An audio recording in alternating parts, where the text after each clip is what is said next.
menjelaskan materi tentang pembelajaran kontekstual serta pembelajaran based learning. Untuk sebelum kita mengetahui lebih lanjut, akan lebih baiknya jika kita mengetahui atau mempelajari tentang apa itu pembelajaran kontekstual. Baiklah, di sini saya akan menjelaskan tentang apa itu pendekatan kontekstual. Di sini, pendekatan kontekstual adalah konsep belajar yang membantu guru mengaitkan antara materi yang diajarkannya dengan situasi dunia nyata siswa dan mendorong siswa untuk membuat hubungan antara pengetahuan yang dimilikinya dengan penerapannya dalam kehidupan mereka sehari-hari. Di mana dengan melibatkan 7 komponen utama pembelajaran efektif yaitu konstruktivisme, bertanya, menemukan, masyarakat belajar, pemodelan, refleksi, dan penilaian sebenarnya. Jadi, pendekatan kontekstual adalah konsep belajar yang mengaitkan antara materi pelajaran dengan aplikasinya dalam kehidupan sehari-hari, di mana siswa dituntut untuk menemukan dan mengembangkan pengetahuan dan keterampilan baru sesuai dengan pengetahuan yang mereka miliki. Dan dengan demikian, siswa akan lebih memahami dan lebih memaknai pengetahuannya itu. Nah, tadi kan kita udah membahas nih tentang apa itu pembelajaran kontekstual. Selanjutnya, saya akan menjelaskan tentang apa saja karakteristik dari pembelajaran kontekstual.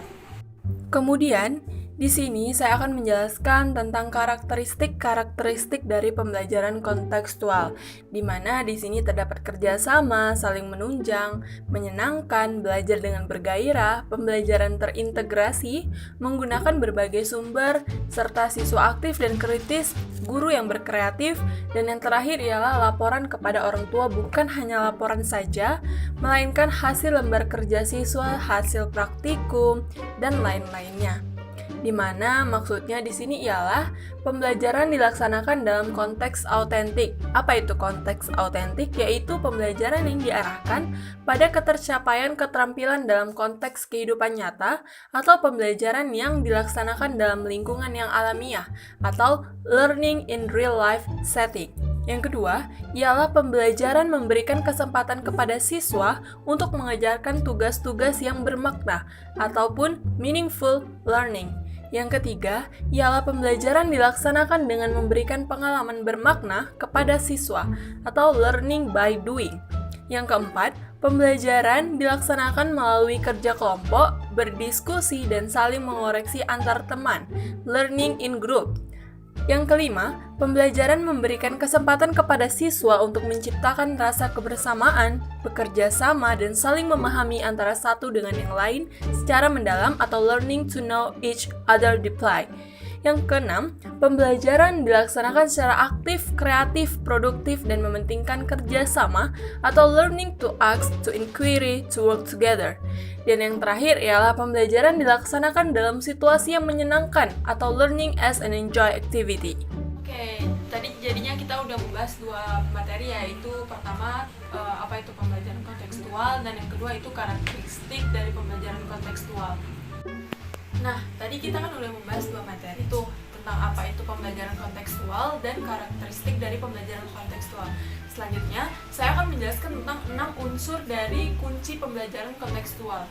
Untuk 6 unsur kunci pembelajaran kontekstual, yang pertama ialah pembelajaran bermakna, penerapan pengetahuan, berpikir tingkat lebih tinggi, kurikulum berdasarkan standar, responsif terhadap budaya, serta penilaian otentik. Di mana di sini pembelajaran yang dilakukan haruslah sesuatu pembelajaran yang bermakna yang nantinya dapat diterapkan siswa di kehidupan mereka sehari-hari dan membuat siswa lebih menjadi berpikir kritis atau berpikir menjadi setingkat lebih tinggi yang nantinya akan menjadi responsif terhadap lingkungan mereka masing-masing. Jadi tadi kan saya udah membahas tentang 2 materi. Yang pertama itu apa itu pembelajaran kontekstual, dan yang kedua itu karakteristik dari pembelajaran kontekstual. Selanjutnya, saya akan menjelaskan tentang 6 unsur kunci dari kesuksesan pembelajaran model kontekstual. Jadi tadi kita udah selesai ya membahas tentang apa itu pembelajaran berbasis kontekstual, mulai dari pengertiannya, karakteristiknya, tujuannya, serta 6 unsur kunci dari kesuksesan pembelajaran kontekstual. Nah, selanjutnya kita akan masuk kepada model pembelajaran based learning. Untuk mengetahui apa itu dari pembelajaran based learning, mari kita bahas bersama-sama. Baiklah, Kita lanjut kepada pengertian pembelajaran problem-based learning. Di sini, artinya pembelajaran problem-based learning dalam bahasa Indonesia yang disebut dengan pembelajaran berbasis masalah adalah penggunaan berbagai macam kecerdasan yang diperlukan untuk melakukan konfrontasi terhadap tantangan dunia nyata, kemampuan untuk menghadapi segala sesuatu yang baru, dan kompleksitas yang memadai. Maksudnya di sini adalah problem-based learning merupakan pembelajaran yang menghadapkan siswa pada masalah dunia nyata atau real world untuk memulai pembelajaran. Masalah diberikan kepada siswa sebelum siswa mempelajari konsep atau materi yang berkenaan dengan masalah yang harus dipecahkan. Dan dengan demikian, untuk memecahkan masalah tersebut, siswa akan mengetahui bahwa mereka membutuhkan pengetahuan baru yang harus dipelajari untuk memecahkan masalah yang diberikan. Jadi kita kan sudah tahu dan sudah membahas serta sudah mengetahui nih apa itu pengertian dari pembelajaran based learning. Nah, selanjutnya saya akan menjelaskan tentang karakteristik dari pembelajaran based learning. Selanjutnya, mengenai karakteristik pembelajaran problem-based learning, di sini terdapat 5 kata kunci. Yang pertama, adanya pengajuan pernyataan atau masalah, berfokus pada keterkaitan antar disiplin, penyelidikan autentik, menghasilkan produk atau karya yang mempresentasikannya, serta yang terakhir ialah adanya kerjasama antar peserta didik. Baiklah, untuk pembahasan yang terakhir, kita akan membahas tentang apa saja tujuan-tujuan problem-based learning.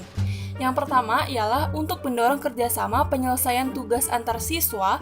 Yang kedua, memiliki elemen-elemen belajar mengajar sehingga mendorong tingkah laku pengamatan siswa dan dialog dengan yang lainnya. Yang ketiga, melibatkan siswa dan menyelidiki pilihan lain yang memungkinkan mereka memahami dan menjelaskan fenomena dunia nyata.